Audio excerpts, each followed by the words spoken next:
Hello po, magandang araw po mga kaps, mga kababayan, mga guys na patuloy na sumusubaybay dito sa ating YouTube channel, ang Nobs Vlog. Meron tayong pagpapaksang usapan ngayon.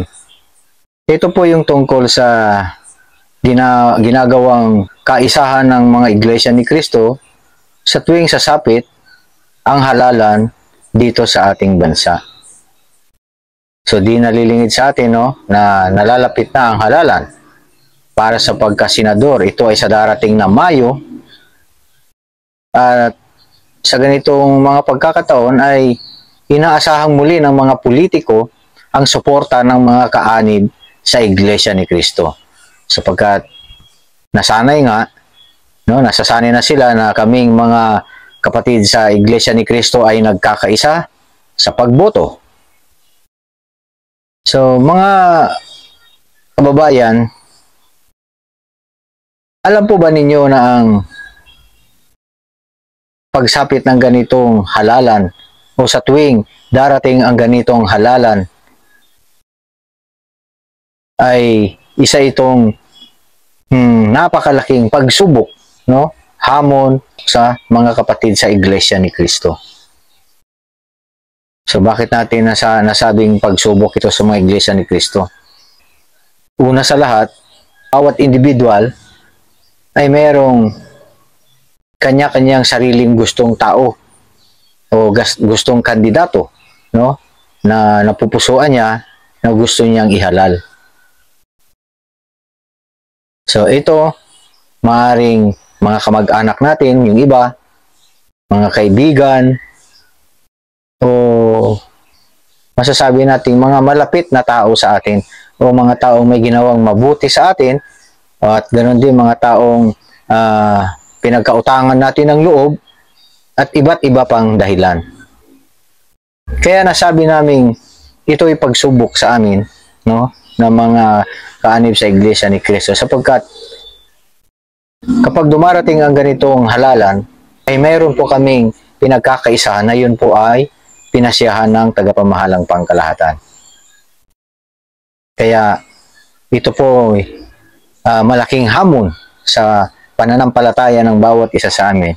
Kasi biruin mo, halimbawa, tiyuhin ko, ako, Iglesia ni Cristo, sila hindi. Siyempre, kamag-anak ko sila. So, isang compound lang kami o isang lugar lang kami. At ang relasyon naman namin ay maayos naman. Yun nga lang, magkaiba lang po kami ng pananampalataya o relihiyon. Ngayon, naging kandidato siya, inaasahan niya ang aking pipiliin at iboboto. Ipinapaliwanag namin yung aming pananampalataya, yung aming sinusunod na aral at yung kaisahan sa loob ng Iglesia ni Cristo. Kasi po, napakahalaga po ng kaisahan namin sa loob ng Iglesia ni Cristo. Yan po ay maaring kapalit ng pagiging kamag-anak namin o ng aking pagiging Iglesia ni Cristo. So sa katwiran, kung katwiran ang pag-uusapan, ako bilang Iglesia ni Cristo, at alam ko na sa Iglesia ni Cristo ay may kaligtasan ng aking kaluluwa dahil sa aking ginagawang paglilingkod sa Panginoong Diyos, ay hindi ko po yun ipagpapalit doon sa isang kandidato lamang o sa isang kamag-anak ko na malapit sa akin, wala naman kami pinag-aawayan, pero hindi ko po isaalang-alang yung aking pag-Iglesia ni Cristo dahil lang sa kanyang pamumulitika. Sapagkat ang pagiging Iglesia ni Cristo po ay habang buhay. Habang buhay po namin yan na commitment sa ating Panginoong Diyos. Pag sa tao, ikumpara mo sa isang tao, ngayon ka lang niya kailangan at ngayon mo lang siya din dapat na pagbigyan. So sa ganung bagay lang, sa ganung bagay, sa maliban doon, wala na. Pagkatapos ng eleksyon, natalo siya, wala na. So kung siyang pinagbigyan ko at hindi ako nakipagkaisa sa Iglesia ni Cristo, napakalaking bagay ang nawala sa akin. Bakit? Nawala yung katapatan ko sa Panginoong Diyos. Kumbaga, ipinagpalit ko ang Panginoong Diyos sa tao.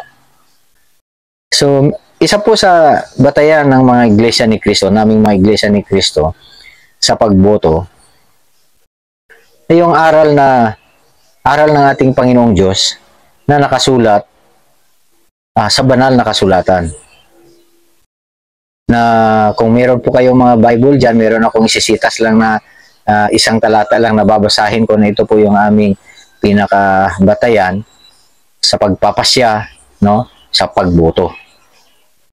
Kasi po, baka itanong ninyo kasi na, bakit ganun? Bakit wala kayong kalayaan? No? Ultimo sa pagboto, hawak kayo sa liig, hindi kayo makapagdesisyon ng sarili ninyo. So, merong mga sinasabing ganun, di po ba? Pero akin pong ipapaliwanag sa inyo na pag sinabing kalayaan, hindi po totoong kalayaan yung ikaw gagawin mo yung bagay na gusto mo lang, di ba? Na gusto mo, malaya ka, na gusto mong gawin yung naisip mo, yung gusto mo, yung bagay na naisin mo. So, hindi po kalayaan po yung ganun. Ang tunay na kalayaan po ay yung wala kang nalalabag. Hindi ka nakakagawa ng kasalanan. Yun po yung tunay na kalayaan. Malaya ka po, no? Malaya ka sa kasalanan, nakalaya ka sa kasalanan. Hindi ka hawak o hindi ka natalian ng kasalanan. Katulad nga lang po sa pamumuhay natin sa mundong ito, no? Dito sa ating bansa. Di ba? May kalayaan tayo bawat isa na magsalita, magsabi, gawin yung mga bagay na gusto natin. Pero yung hindi labag sa batas, sa palatuntunan ng ating batas, ng ating pamahalaan. Pag lumabag ka doon, kasalanan yun. So, hindi ka malaya, di ba? Hindi ka malaya. Ang tunay na kalayaan ay yung pagsunod sa mga batas, sa mga palatuntunan na pinaiiral para maging mapayapa at matiwasay ang ating buhay. Yun yung tunay na kalayaan. Di po ba? Meron tayong guide, no, para hindi tayo makagawa ng anumang kasalanan na siyang ikakapahamak natin. Pupunta tayo doon sa itong talata na batayan ng mga iglesia ni Cristo, naming mga iglesia ni Cristo, kung kaya nakikipagkaisa kami, no, sa ginagawang pagbuboto pag sumasapit ang ganitong halalan. Ito ay mababasa sa unang Korinto 1:10. So, hayaan nyo pong basahin ko para sa inyo ang nilalaman nito. Ngayon, ipinamamanhi ko sa inyo, mga kapatid, sa pamamagitan ng pangalan ng ating Panginoong Jesucristo, na kayong lahat ay magsalita ng isa lamang bagay, at huwag magkaroon sa inyo ng mga pagkabahabahagi, kundi kayo'y mga lubos sa isa lamang pag-iisip at isa lamang paghatol. So, narinig ninyo? Baka sabihin ng iba dyan, wala namang sinabing pagboto dyan ah. Meron bang pagboto na sinabi dyan? Sa halalan, may halalan ba na sinasabi dyan? May election ba na sinasabi dyan? Para sa inyong kaalaman guys, yung salitang paghatol, ayan po ay, ang katumbas po niyan, kung titingnan natin sa diksyonaryo, paghatol, katumbas po niyan ay pagboto. Di po ba, kung minsan marinig natin yan sa mga politiko, no? Pag nagpapahayag sila sa entablado, sasabihin nila, sa darating na eleksyon, hatulan ninyo kami. Di ba? So, ito ang aking plataforma. Ito ang gagawin ko. So, ito ang ginawa na, ito naman ang sa panig ng kalaban ko, ginagawa nila. So, sa darating na eleksyon, hatulan ninyo kami. Kailangan namin ang inyong paghatol. O, di ba? Ibig sabihin nun, pagboto, pagdesisyon, pagpili. Ganun po yan siya. So, ngayon, baka sabihin naman ng iba na, di ba merong separation ng state at religion? Di ba? Ganun ang sinasabi niya ng iba. So, di ba kayo nakalabag, no? Sa separation of religion at saka state, no? So, mga kababayan, ang mga iglesia ni Cristo po ay nagpapasakop sa pamamahala ng bayan, sapagkat nakasulat din po sa banal na kasulatan na ang mga pamahalaan, mga gobernador, ay Diyos din po ang naglagay dyan at may tagubilin na pasakop sa pamamahala. May sinasabi na nakasulat sa Biblia na ibigay kay Cesar ang kay Cesar at ibigay sa Diyos yung sa Diyos. Yung sinasabing Cesar, yun po yung gobyerno. Kaya po, sumusunod kami sa mga batas at palatuntunan ng ating gobyerno. Sakop pa rin po kami sa batas ng gobyerno. Ang sa amin lamang po dito ay yung aral na sinusunod na paglilingkod sa ating Panginoong Diyos, doon lamang po tayo nagkakaiba.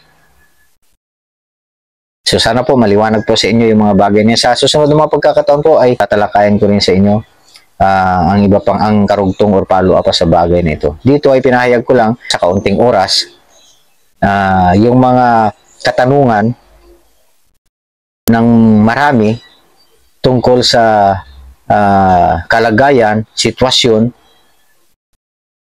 o kumbaga sa English, yung stand ng Iglesia ni Cristo pag sumasapit ang ganitong halalan. Sinasabi ko nga po, ito po ay malaking pagsubok, paghamon, no, sa katatagan ng aming pananampalataya. Dahil nandito po yung mga tukso, no? Ano yung mga tukso? Yun nga po sabi ko, pag dumating na yung baluta, mababasa mo yung mga pangalan na kasulat doon. Meron kang hindi gusto doon sa napagpasyahan ng pamamahala. So, pag mahina pananampalataya mo, papalitan mo. Magdadagdag ka or magbabawas ka. So, hindi ka na lubos na nakipagkaisa. So, sa ganyan mga pangyayari, pumapasok sa aming isipan at sa aming pong pananampalataya, yan po ay pagtataksil na rin sa ating Panginoong Hesus at sa ating Panginoong Diyos. Kasi ang sabi nga po ng Panginoong Hesus nung makyat na siya sa langit, ay itinagubilin tayo sa Diyos na ingatan tayo na tayo'y magkaisa katulad na si Jesus at ang ating Ama ay nagkakaisa. Di po ba? So, pag hindi kami nakipagkaisa, para na rin sinabi namin hindi kami Iglesia ni Cristo. Hindi kami tapat. So, para ano pa? Na kami sumasamba, na kami naglilingkod. Kung hindi man lang kami makikipagkaisa sa isang maliit na bagay. Sa pagboto lang. Ipagpapalit ba namin ang aming kaligtasan? Ang aming pananampalataya, paglilingkod sa Diyos? Sa isang tao lang o sa kung sinong mga tao lang o sa mga politiko lang na hindi mo naman alam kung mananalo yan sila o matatalo. So, hindi po namin ipagpapalit sa mga ganon. Tungkulin lang po namin na bumoto. At pag kami bumoto, meron kaming pinagkakaisahan, manalo, matalo man yung pinagkaisahan naming kandidato, ay panalo pa rin kami. Manalo, kandidato, panalo kami. Matalo yung kandidato na tinulungan namin, panalo pa rin kami. Saan kami naging panalo? Panalo kami sapagkat nagawa namin yung pagkakaisa. Hindi kami nahadlangan, hindi kami natukso, nagtagumpay kami.